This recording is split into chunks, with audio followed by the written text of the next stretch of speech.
Want a sword? Get a mentor.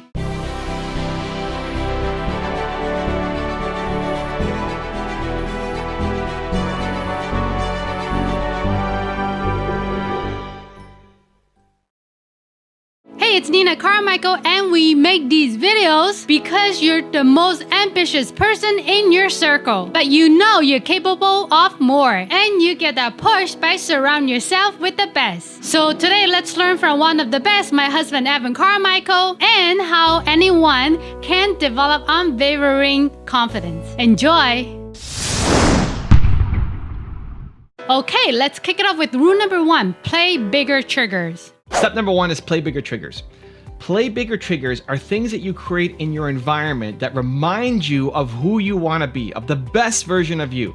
And so I've changed my camera angle around for this week of filming. Hope you guys like it. You can see my environment. You can see more of it now. And so I've got play bigger triggers. I walk in and I see Steve Jobs and A.P. Giannini, my favorite entrepreneur of all time, my parents, Howard Schultz, Kanye West. Even Kanye West is somebody who I hated at the beginning because he seemed way too egotistical for me, but he says some things that make sense, that make me better. He's got a picture of himself when you walk into his house. He's got this giant picture of himself, which feels very egotistical, but how he explains it is like, if you're not your own biggest fan first, nobody else is going to be your fan, right? So I love it. I've got Kanye on the wall. I have my YouTube plaques there. I've got a mannequin wearing the Believe hoodie because I feel like a superhero putting this on, right? The clothes you wear are play bigger triggers. The books here, you know, the YouTube awards, the Doritos bag, even this, right? Like I wore this for 60 days when I broke my neck and I was gonna throw it away. And my friend Mark Drager, fan of the channel, said keep it. Like, why would I keep it? It's this nasty duct tape, you know, neck guard, I don't know what it was. Anyway, to keep my neck in place. So it's a reminder. And when I look at it now, when I walk into the office, I feel awesome. Like I did that. I did 60 days in this. When I took it off for 10 minutes every day and I continued on my tour, I didn't go home and I kept making videos with a concussion, a broken neck, and four was at the front of every seminar that I was putting on. It sometimes feels hard to remember that I did that. Just now being back home and making my content and back on schedule, it's hard to remember that I'm this guy. I did this. And so what are the play bigger triggers for you? From the clothes you wear, from the what's on your desktop background and your cell phone background and the pictures on the wall and the things that you see every day, because you might have one day being inspired and motivated. Maybe after watching this video, you're ready to go. Awesome. But what do you have on a daily? And the beautiful thing about creating an environment like this and having play bigger triggers around you is you only set it up once. You set it up once, and every day I'm working here, my computer's right here. Every day I got Steve Jobs staring me down and, you know, A.P. Giannini and my parents. And this reminds me every day of the best of who I am. And so same thing for you. What's one immediate change that you can make to your environment that's a play bigger trigger to remind you of the best of who you are? Because the goal doesn't be the next Steve Jobs or the next Kanye West or next David Goggins. It's to take those pieces to remind you to be the best of you. Rule number 2, just try. For too many of us, myself included, we don't play enough. We don't have enough fun. We don't take the risk that's in our head. And one of the things that I'm constantly trying to work on is that idea to action, right? That when I come up with an idea, I'm going to do something about it. And it's especially hard when other people are involved. It's especially hard in an interview. I'm sitting there talking to Matthew, asking him about his career. We spent an hour together, and we'll link up the video at the end of this video. And as ideas come to me, he constantly judged the question. Like, ooh, I don't know, should I ask that question? Should I ask that question or not? Is that a good question? Is he gonna be offended by the question? Should I keep pulling on this thread? Is that a good question to ask, or should I move on to the next topic? It's this constant kind of track going on in the back of my head. And what I've learned to do more and more and more and more is just trust the question. It came to you for a reason. It may not make sense, but trust the question. If the intention is good, right? The intention isn't to make him look bad or anybody else look bad, right? The intention is good. The intention is positive. This question came to me for a reason. Trust it. Do something on it. And I think that's one of the biggest things that holds people back is you get these ideas in the moment, like, what if I did this? and you don't trust it. And then it maybe disappears, or maybe you look back and say, I wish I did that. This is why I started my first business. I actually didn't think it was going to work out. When I was 19, I had to choose between making $300 a month and owning 30% in this company, or making 6 figures at what I thought was my dream job, banking and traveling around the world. I didn't think or know. I wasn't like, yes, this business is for sure going to work out. This business is for sure going to be my big exit. I'm going to make tons of money. It was more, I didn't want to regret not knowing that even if the most likely scenario was failure, I still had to know. And I would rather know and fail than not know. And what I've learned to do over the past 20 years, I guess, and still continue, I still, when I get a question in my head or an idea in my head, there's still a moment of hesitation. And that's what I'm constantly working on getting rid of. That idea to action, immediate, faster, faster, faster, faster. That this idea came to me for a reason. That I have to at least try. That I have to at least take the first 2%, the 2% difference, right? Stop planning for 100% and just take action on the first 2%. That I have to try. That I have to at least get a taste of it. Instead of prejudging it, instead of telling myself that it's not going to work out. That as long as the intention is good, and the intention is to serve and to help, that I need to try. You can always back up from it, right? Like if I asked a question that offended him, I could always explain where it came from. I could always explain the intent. The worst case scenario isn't that bad. It's not that bad. You can almost always make it up to somebody. Versus the upside of actually doing it and it works out. And what you find is if you continue to listen to that intuition, if you continue to listen to your big ideas, if you continue to ask the questions that you want to ask, do the thing that you want to do, you'll find a much happier life. You'll find a much more impactful life, a much more purposeful life. And I think that's the life that you deserve.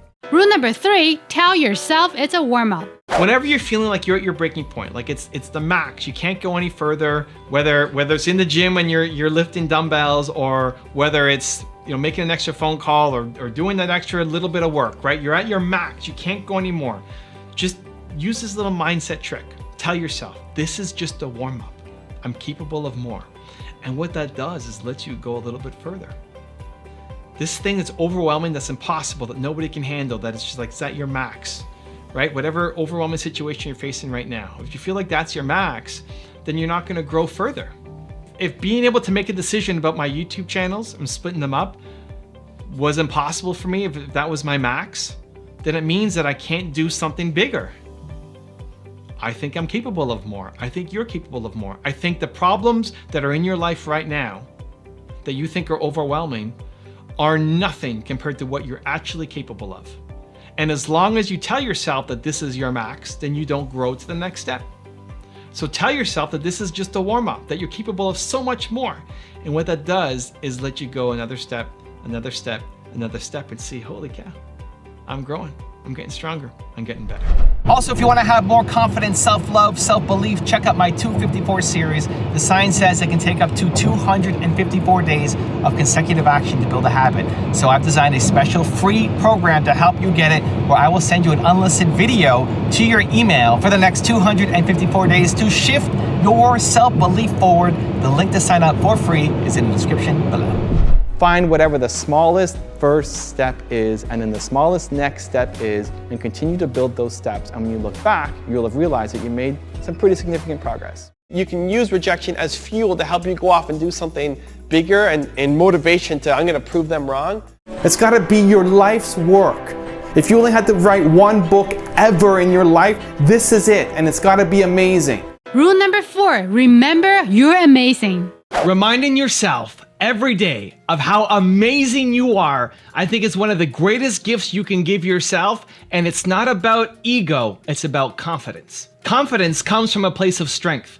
Ego comes from a place of weakness and insecurity. So it's time to step into your confidence and remind yourself of how amazing you really are. This video is gonna help. So I used to have a lot of problems with ego versus confidence. I used to feel like, who am I? Why do people need to hear my story?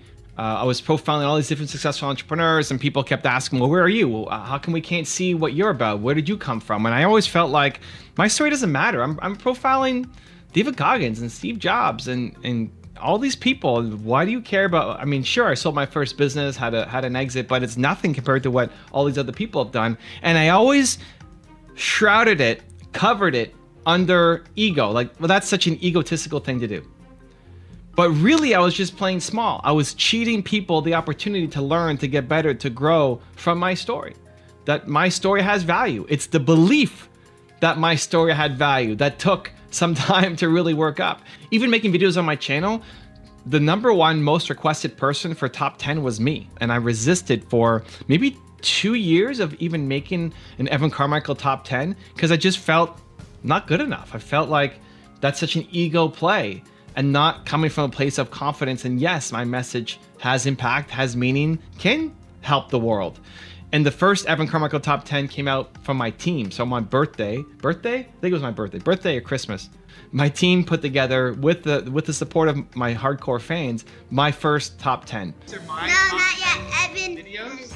You gonna watch it? I'm a little scared. And that's the one that went live on the channel. And ever since then, we've done a regular series of me being on the channel. But it's been a real progress for me. It's been a real evolution. It's taken me a long time, and hopefully you can get there faster. This has been almost 20 years of me sharing ideas and content and slowly stepping into the light and slowly building more confidence and more belief. And I hope that with the content I'm making and the experiences I'm sharing, you can get there a lot faster. Rule number 5, follow through. Teach yourself to act on your crazy ideas is how you start to build confidence. Because if you come up against a crazy idea and then you allow yourself to say, well, that's too scary, that's too hard, that's too difficult, I can't do that. What you've taught yourself is you don't have courage. You've taught yourself to come up with ideas, but then not trust in yourself. And so when you come up with the next idea, you're telling yourself, I don't trust myself. When you set a goal for yourself to hit some big goal, you don't believe yourself anymore because all you've done is taught yourself that you set goals, you have ideas, and you never follow through. You've built this identity of I'm somebody who doesn't follow through. That's what you need to start to destroy. That's what you need to destroy and squash out of your life, that identity of I don't follow through. Your ideas are genius. Your ideas are amazing. This is why Play Bigger truly doesn't help. You get an idea in your awesome environment, act on it, do something, lean into the uncomfortable, lean into the things that cause a little bit of your heart to beat and cause some anxiety. That's how you start to make the shift. Rule number 6, don't fear judgment. The fear of getting negative feedback is the single biggest reason why people don't share, create, and post more. You're afraid of what people who aren't chasing their dreams down think of you, and it's preventing you from chasing your own dreams down. That needs to end. You're ready for more. It's time, and this video will show you how. So last night on my Twitch stream, I had a woman join me in the comments who was saying, I'm afraid of saying the wrong thing. I'm afraid of moving forward and taking action like I need to because I'm afraid of saying the wrong thing. I'm afraid I'm gonna get judged. I'm afraid people are gonna laugh at me. I'm just gonna say the wrong thing. And this is a bucket that a lot of people fall into. Every time I make a video, I'm afraid of saying the wrong thing. Every time I get on stage, I'm afraid I'm going to say the wrong thing, especially when it's a live format. I'm doing an interview or I'm on stage or I'm helping somebody. I'm always afraid I'm going to say the wrong thing because my #1 fear is disappointing people. And so this is a trap we fall into is we know we're capable of more. We know we're capable of helping. I know I'm capable of helping. But because you're afraid of saying the wrong thing, because you're afraid of letting somebody down, because you're afraid of giving the wrong advice, what ends up happening is you don't do anything. You have your foot in the gas and the brake at the same time. So your tires are spinning, but you're not moving anywhere. And you have to learn to let go of the brake because otherwise you're stuck in this loop of knowing that you're capable of more, of knowing you have a gift that can help people and truly make an impact, but you never start because you're afraid of negative feedback, because you're afraid that people won't like what you put out there. You can't let that fear run your life or you'll never accomplish the big things that you want. Rule number 7, the last one before our very special bonus clip, be your biggest critic and fan. For as much self-loathing and negativity and self-hate that's in the system right now, I think people actually should be harder on themselves. The problem is people don't love themselves enough. You're your biggest critic. I think most people would be their own biggest critic right now, but you're not your biggest fan. You have to be both at the same time. The amount that you criticize yourself needs to be balanced with an equal amount of love. All of the critique that I want, like tell me I suck, tell me my videos suck, tell me how to get better, is all based off of I love what I do. I think I have the greatest channel on YouTube. I think I'm amazing, right? It's all the foundation of love that then it's easy to take to criticism. But when you're being criticized and you're criticizing yourself and you don't love yourself at the same time, that's destructive, it's negative, it goes deeper, it goes darker. Right? So I think most people could actually handle more self-criticism. I think you should be even harder on yourself, but you have to come way up on the self-love side. You need to learn to be your biggest critic as well as your biggest fan. Now I've got a special bonus clip that I think you're gonna enjoy, but before that, it's time for the question of the day. I wanna know, what was your single biggest takeaway from this video, and what is your plan of action for the next week? The science says that when you just watch a video, you get motivated, you get inspired, you have a 35% chance of actually doing something and following through. That, Believe Nation, is not enough.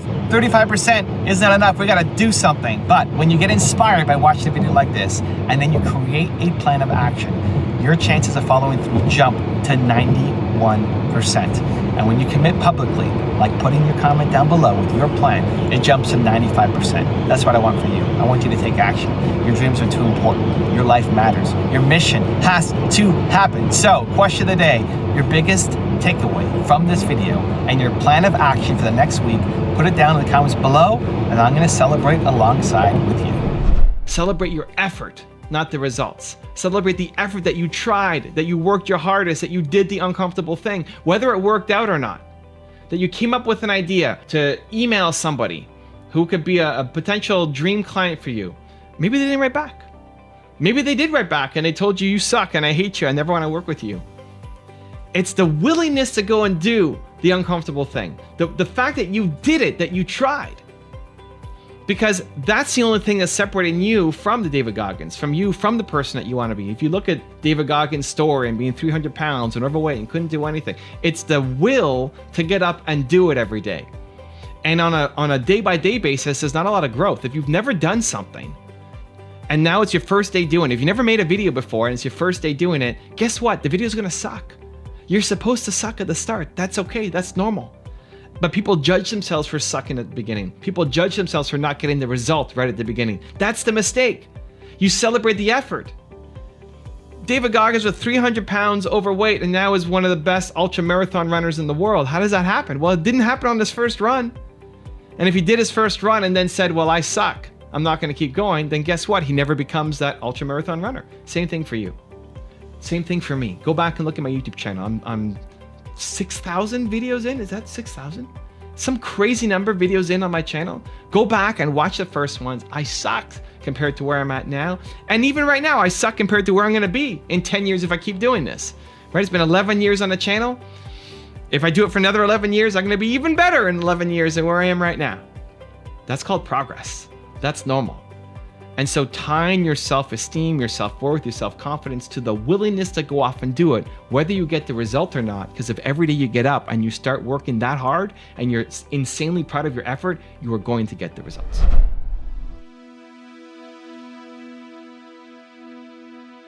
If you want to learn how to develop a real and lasting confidence, check out the video next to me. I think you're gonna enjoy it. Continue to believe. I will see you there. What do you say when you see yourself in the mirror? When it's just you, when you're all alone, it's just you see yourself in the mirror, what do you say? When you face adversity and you tell yourself it's too difficult, you lose